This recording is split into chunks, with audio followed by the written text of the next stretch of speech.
Oktaviani. Oktariani. Nah, hanya jadi I, mohon maaf Ibu.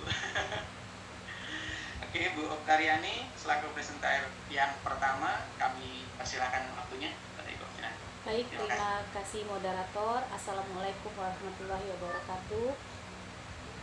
Terima kasih atas kesempatan hari ini. Izin share screen dulu ya Bapak Ibu.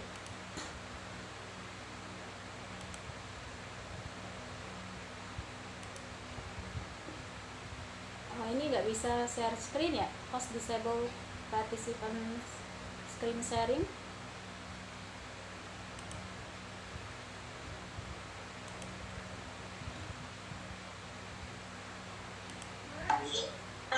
Tapi jadi hostnya. Mohon maaf, ini mohon dibuka untuk share screen-nya. Screen Bu Okta ya? Iya. Oke. Di multi aja Pak Oscar biar gampang. Tidak Pak. Udah ya?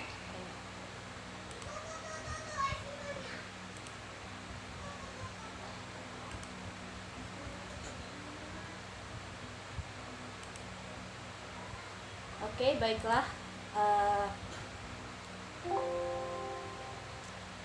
Materi yang akan saya presentasikan itu tentang literasi di abad 21. Semoga ya materi yang kami sampaikan hari ini tidak jauh berbeda dari silabus yang terbaru. Jadi pertama kali saya akan, sebelum masuk ke literasi di abad 21, saya akan sedikit mengulas tentang sejarah literasi. Jadi literasi ini muncul itu di abad ke-17-18. Itu munculnya suatu gerakan yang disebut dengan gerakan literasi atau gerakan Republic of Literacy. Nah, gerakan literasi ini merupakan suatu gejala yang timbul di Eropa, yaitu pada abad ke-17 dan 18. Dalam bahasa Latin disebut sebagai Republica Literaria. Nah, Republik Literasi ini merupakan suatu republik imajiner yang tersusun dari kegiatan tulis-menulis di berbagai tempat di seluruh penjuru Eropa yang saling berkorespondensi antara satu sama lain dan saling berhubungan satu sama lain. Jadi sebenarnya awal munculnya gerakan literasi itu dipelopori oleh gerakan literasi ini di abad ke-17 dan 18. Nah, apakah faktor yang mempengaruhi munculnya gerakan literasi ini? Ada 3 faktor yang mempengaruhi munculnya gerakan literasi di Eropa saat itu. Yang pertama adalah munculnya percetakan buku. Jadi sebelum abad ke-17, sekitar abad ke-14 dan 15, mohon maaf sebelumnya referensinya saya ambil dari buku apa tadi ya? Adrian Jones. Jadi ini saya rangkum sedikit. Jadi faktor yang pertama adalah munculnya percetakan buku. Nah, di sebelum abad ke-17, sekitar abad ke-14 dan 15, buku itu belum ada versi cetak. Jadi buku itu masih ditulis secara manual. Jadi kalau mau mencetak, buku itu harus ditulis ulang gitu. Mulai dari seluruh isinya ditulis ulang, deskripsinya, ilustrasinya, gambarnya. Pokoknya luar biasa orang-orang saat itu menulis ulang buku. Jadi di abad ini benar-benar buku itu belum maksimal ya pendistribusiannya, pencetakannya, dan pendistribusiannya. Nah, lalu kemudian di abad ke-17 itu muncul atau hadir seorang yang bernama Johannes Gutenberg. Itu adalah seorang pandai besi yang si Gutenberg ini mengembangkan suatu teknik percetakan buku yang sebelumnya itu untuk mencetak wine ya, mencetak anggur, mengepres anggur bukan mencetak, mengepres anggur. Tapi si Gutenberg ini mengembangkannya menjadi alat untuk mengepres buku. Nah, jadi dengan alat ini buku itu bisa dicetak, setelah satu kali cetak itu bisa mencapai 250 eksemplar. Jadi benar-benar ada perbedaan yang signifikan ya antara abad ke-14 dan abad ke-17 ini. Karena kan adanya pengembangan dari Johannes Gutenberg ini. Nah, lalu kemudian faktor yang kedua adalah jaringan korespondensi. Apa sih jaringan korespondensi ini? Nah, jaringan korespondensi ini sebenarnya merupakan suatu kegiatan surat menyurat di antara para penyuka kebudayaan atau penulis di seluruh Eropa. Saya sendiri sih waktu zaman SD itu masih merasakan sih ya, gimana punya sahabat pena. Jadi sering bertukar surat dengan teman-teman yang tidak kenal di seluruh Indonesia malah. Ada suatu majalah mungkin ya waktu itu kalau tidak salah majalah Bobo gitu kan, ada mungkin sahabat pena yang bisa kita kirimin surat, dia mencantumkan alamat lengkap, jadi kita bisa kirimin surat. Jadi zaman saya juga masih merasakan jaringan korespondensi ini gitu. Nah, terus yang kedua itu ada seorang filsafat modern, ahli filsafat modern yang bernama Marin Mersenne. Ini dia sepanjang hidupnya itu kerjaannya berkirim surat ke teman-teman di seluruh di seluruh penjuru Eropa. Jadi temannya itu bisa mencapai 700 orang gitu, saking dia sangat suka sekali untuk mengirim surat. Nah, surat-suratnya ini pun isinya itu menyangkut pembahasan perkembangan terkini gitu dalam kebudayaan, pemikiran, filsafat, apapun itu. Jadi mereka bahas di situ melalui surat, berdiskusi melalui surat gitu. Nah, jaringan surat menyurat ini karena saling mendukung satu sama lainnya sehingga orang bisa dengan cepat memperoleh informasi dan memungkinkan gerakan Republic of Letters ini untuk merentangkan sayap ke seluruh wilayah Eropa. Jadi di situ mulailah dikenal kegiatan literasi di Eropa itu. Nah, terus faktor yang ketiga itu munculnya kafe.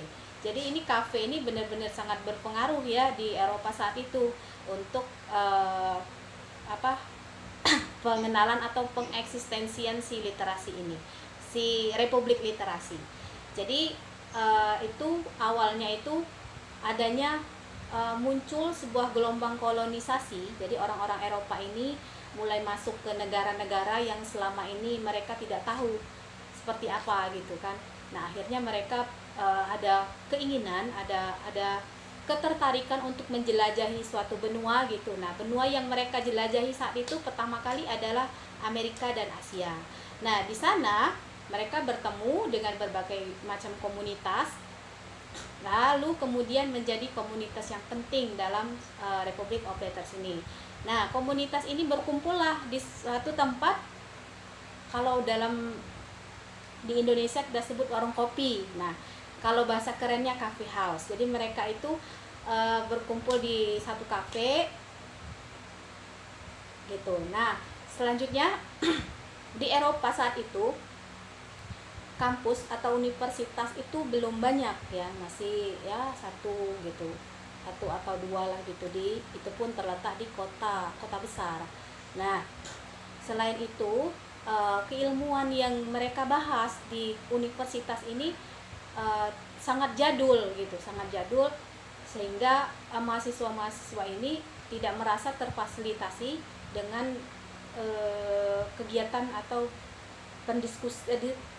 kebiasaan diskusi di kampus tersebut. Jadi mereka mencari sebuah tempat yang disebut dengan kafe untuk dijadikan sebagai kampus kedua, sebagai tempat untuk berdiskusi, berdebat, mempresentasikan apapun atau membahas filsafat segala macam di sini, di kafe ini gitu. Jadi bukan hanya sekedar buat nongkrong, ngopi-ngopi atau menggosip atau berselfie ria, tapi kafe itu dijadikan untuk sebagai kampus kedua bagi mahasiswa-mahasiswa Eropa saat itu.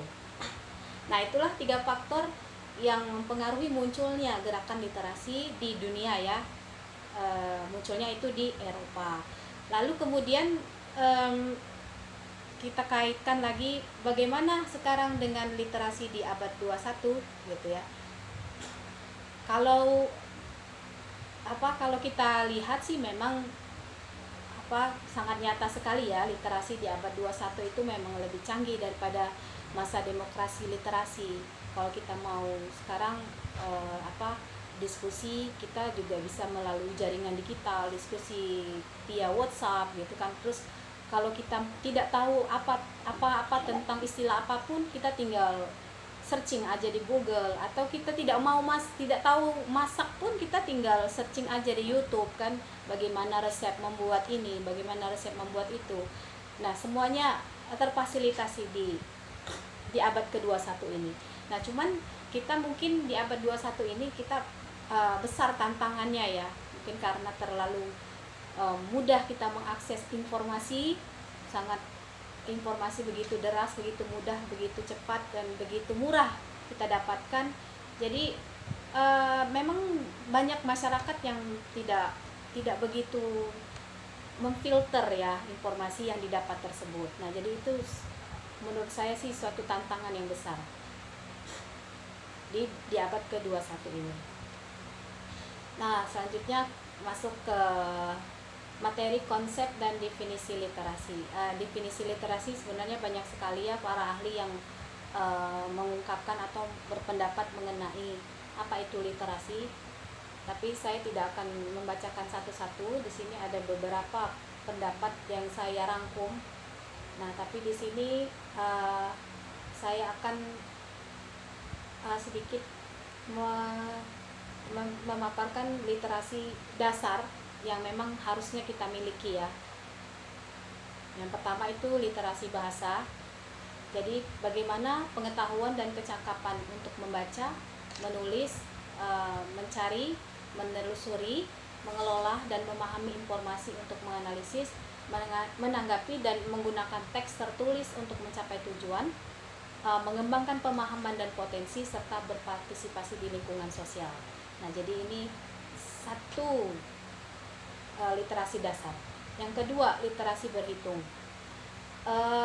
Literasi berhitung itu bagaimana pengetahuan dan kecakapan untuk bisa memperoleh, menginterpretasikan, menggunakan, dan mengkomunikasikan berbagai macam angka dan simbol matematika untuk memecahkan masalah praktis dalam berbagai macam konteks kehidupan sehari-hari. Lalu, bagaimana kita bisa menganalisis informasi yang ditampilkan dalam berbagai bentuk, grafik, tabel, bagan, dan sebagainya dalam mengambil sebuah keputusan. Lalu literasi dasar yang ketiga adalah literasi finansial. Nah, ini bagaimana pengetahuan dan kecakapan bisa untuk mengaplikasikan pemahaman tentang konsep dan resiko, keterampilan, dan memotivasi serta pemahaman agar dapat membuat keputusan yang efektif dalam konteks finansial untuk meningkatkan kesejahteraan finansial baik individu maupun sosial. Kemudian yang keempat, literasi sains. Nah, pengetahuan dalam literasi sains ini mencakup kecakapan ilmiah untuk mampu mengidentifikasi pertanyaan, memperoleh pengetahuan baru, menjelaskan fenomena ilmiah, serta mengambil simpulan berdasarkan fakta. Memahami karakteristik sains, membangun kesadaran bagaimana sains dan teknologi membentuk lingkungan alam, intelektual budaya, serta meningkatkan kemauan untuk terlibat dan peduli dalam isu-isu yang terkait dengan sains. Nah, di sini saya hanya dapat 5 ya literasi dasar yang saya dapat. Teman-teman nanti bisa tambahkan jika ada hal-hal yang kurang.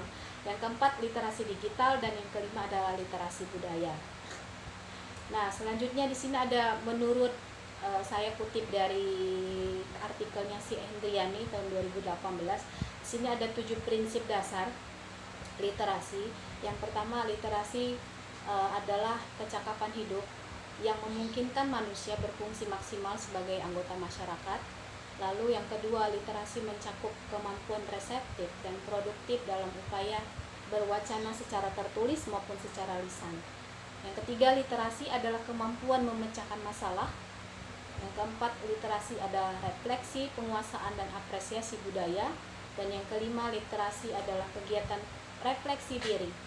Yang keenam, literasi adalah hasil kolaborasi. Dan yang ketujuh, literasi adalah kegiatan melakukan interpretasi.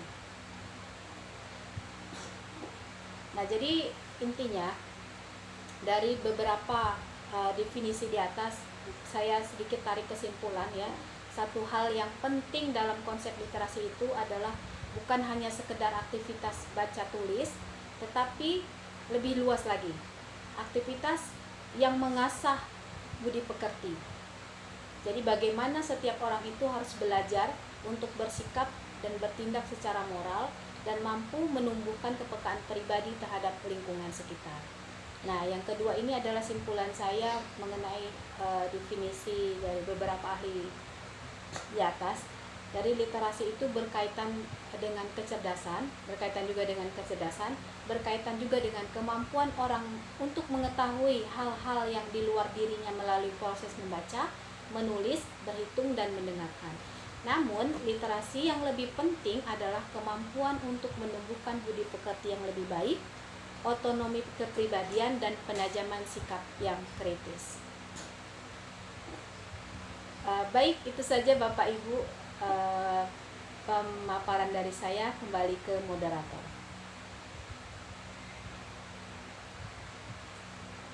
Baik, terima kasih Bu Oktariani. Thank you very much. Thanks a lot. Tadi atas pemaparan dari slide yang pertama untuk poin yang pertama dan kedua.